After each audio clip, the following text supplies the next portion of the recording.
కేసరపల్లి నుంచి ప్రారంభమైనటువంటి 15వ రోజు మేమంతా సిద్ధం బస్సు యాత్ర ప్రస్తుతం గన్నవరం ఆత్కూర్ వీరవల్లి మీదుగా హనుమాన్ జంక్షన్ కు చేరుకోబోతోంది. అక్కడి నుంచి మా కరెస్పాండెంట్ రవీందర్ అందుబాటులో ఉన్నారు. లైవ్ ద్వారా అక్కడి తాజా పరిస్థితిని మాకు వివరించే ప్రయత్నం చేస్తారు. రవీందర్, ఎట్లా ఉంది అక్కడ వాతావరణం? ప్రజలు ఏమనుకుంటున్నారు? కాసేపట్లో జననేత సీఎం జగన్ అక్కడికి చేరుకోబోతున్న నేపథ్యంలో వారి స్పందన ఏ విధంగా ఉంది? డీటెయిల్స్ ఏంటి?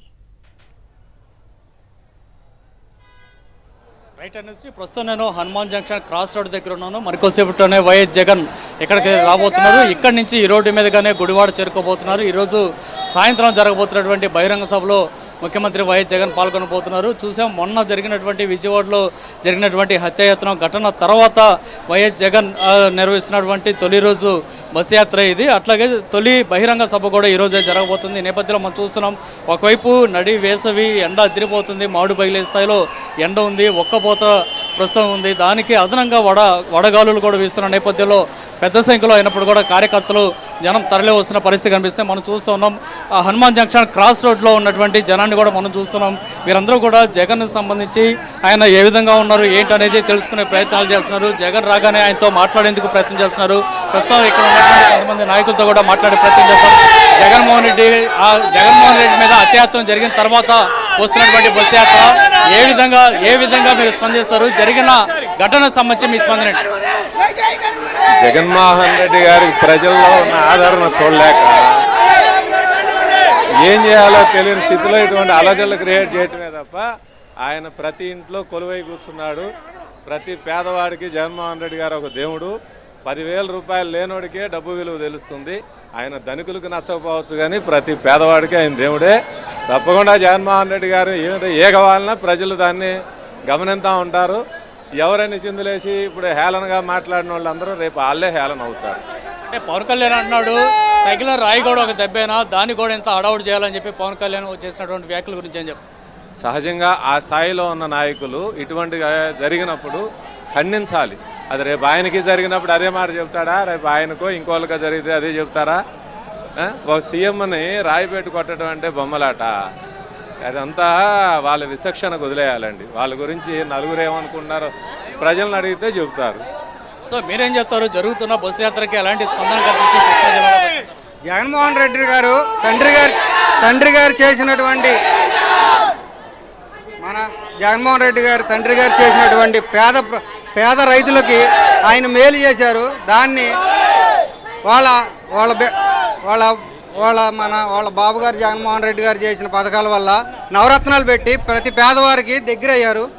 పేదవారు ప్రతి ఇంటికి పెన్షన్ అనేది ఇచ్చి వాలంటీర్ వ్యవస్థ తీసుకొచ్చి జగన్మోహన్ రెడ్డి గారు చేసిన నవరత్నాల పథకాలన్నీ ప్రతి ఇంటికి, ప్రతి గుమ్మానికి, ప్రతి మనిషికి ఏ అవసరం వచ్చినా సచివాలయం అనే వ్యవస్థ తీసుకొచ్చి సచివాలయంలో తీసుకొచ్చిన అటువంటి వ్యవస్థలో ఉన్నటువంటి ప్రతి ఉపయోగాన్ని వాలంటీర్ అనే ద్వారా మధ్యవర్తి ద్వారా తీసుకెళ్ళి ప్రతి పేదవాడికి ఒక ఎంఆర్ఓ దగ్గరికి కానీ ఒక లంచం అనేది కానీ ఒక 5 రూపాయలు, 10 రూపాయలు, 1000 రూపాయలు, 500 ఓ సర్టిఫికేట్ కావాలన్నా, ఓ డెత్ సర్టిఫికేట్ కావాలన్నా ప్రతిదీ కూడా జగన్మోహన్ రెడ్డి గారు ఒక వాలంటీర్ వ్యవస్థని నవరత్నాల పథకాల ద్వారా ప్రతి పేదవాడి గుండెలో చిరస్థాయిగా నిలిచిపోయి రేపు వచ్చే ఎలక్షన్లో జగన్మోహన్ రెడ్డి గారు 175 గ్యారంటీ కొడతారని మా ప్రతి పేదవాడు కూడా గుండె మీద చేసుకుని పేదవాడు కూడా.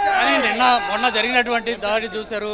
విజయవాడ నడిబొట్టున జరిగినటువంటి హత్యాయత్నాలకు సంబంధించి చంద్రబాబు కానీ పవన్ కళ్యాణ్ కానీ ఎగతాళి చేస్తూ ట్వీట్లు చేస్తున్నారు, మాట్లాడుతున్నారు. లోకేష్తో సహా ఏ విధంగా స్పందిస్తారు మీరు? వాళ్ళకు కత్తిస్తానండి, ఆయన కోసుకోమంటారని చూడండి. ఎవరికాళ్ళు సొంత మనుషులతో కొట్టించుకుని అంటున్నారు కదా, సొంత మనుషులు వచ్చి కొట్టించారన్నారు కదా. అదే చంద్రబాబు నాయుడికి పవన్ కళ్యాణ్కి ఓ బ్లేడ్ ఇస్తా, వాళ్ళు కోసుకుంటారా? వాళ్ళకి గుండె ధైర్యం వాళ్ళు గంపల కింద కూర్చొని మాట్లాడతారు. సింహం సింగిల్గా వస్తే ఎక్కడైనా సరే దమ్ముగా నిలబడుద్ది. ప్రజలు మన్నెలు పొందిన మనిషి మన ముఖ్యమంత్రి గారు. ఆయన పెట్టిన పథకాలు వాళ్ళకి 2 రోజులు టైం ఇస్తా, వరుసగా చెప్తారని చూడమండి. వాళ్ళు చెబితే నేను వాళ్ళకి ఓటేస్తాను. వాళ్ళు జగన్మోహన్ రెడ్డి పెట్టిన పథకాలు ఇంతవరకు వాళ్ళకి చెప్పడమే రాదు. అటువంటిది జగన్మోహన్ రెడ్డి గారిని హింసించేవాళ్ళు వీళ్ళకి ఒక ఓటు కూడా పడదు. మొత్తం one side war. Jaganmohan Reddy గారికి వెళ్తారు, ఇక్కడ వల్లన వంశీ గారికి వెళ్తారు. జై జగన్, జై జై జగన్. జరిగిన దాడి ఘటనకు సంబంధించి ఎందుకని ఇంకా ఎగతాళి చేసే విధంగా చంద్రబాబు పవన్ కళ్యాణ్ మాట్లాడుతున్నారు?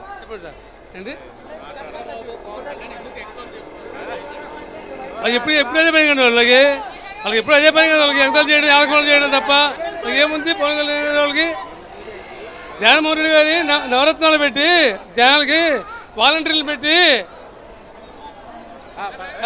వాలంటీర్ వ్యవస్థ పెద్ద వ్యవస్థ అండి. అది ప్రతి ఒక్క పేదవాడికి ప్రతి ఒక్క ఎవరికి కానీ శుభ్రంగా ఇళ్ళకి తెచ్చేస్తున్నారండి.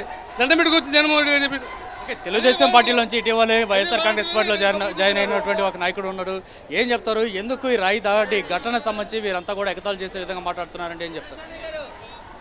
జగన్మోహన్ రెడ్డి గారు నా బీసీ, నా ఎస్సీ, నా ఎస్టీ, మైనార్టీ, ముస్లిం సోదరుల నుంచి చెప్తుంటే నేనేంటో అనుకున్నా. ప్రతి ఇంటికి అభివృద్ధి చేశారు.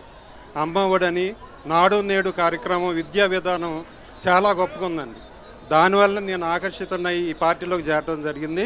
ఖచ్చితంగా మళ్ళీ 175కి 170 సీట్లు కొడతాడు. నేను చూస్తున్నాను చంద్రబాబు నాయుడు యొక్క ఎలక్షన్ వచ్చినప్పుడే ఆయన నా బీసీలు అంటాడు, బీసీ డిక్లరేషన్ అని పెడతాడు. ఇక్కడ పక్కనే నూజివీడు నియోజకవర్గం అండి. సో ఇది పరిస్థితి మనం చూస్తున్నాం. శ్రీ వీరంతా కూడా ఖచ్చితంగా చెప్తున్నారు జగన్మోహన్ రెడ్డికి ప్రజాదరణ, జనాకర్షణ చాలా ఎక్కువగా ఉంది కాబట్టి దాన్ని తట్టుకోలేక ఇలాంటి హత్యాయత్నాలు చేసేటువంటి కార్యక్రమాలు చేస్తున్నారనేది వీరు చెప్తున్నారు. ఏదేమైనా మరికొద్దిసేపట్లోనే హనుమాన్ జంక్షన్ ప్రాంతానికి వైఎస్ జగన్ చేరుకోబోతున్న నేపథ్యంలో ఇప్పటికే గంటల తరబడి జనం అంతా కూడా ఇక్కడ వేచి చూస్తున్న పరిస్థితి కనిపిస్తుంది. మరికొద్దిసేపట్లోనే హనుమాన్ జంక్షన్ మీదుగా గుడివాడకి వైఎస్ జగన్ చేరుకోబోతున్నారు. Anushree. Right, thank you Ravinder.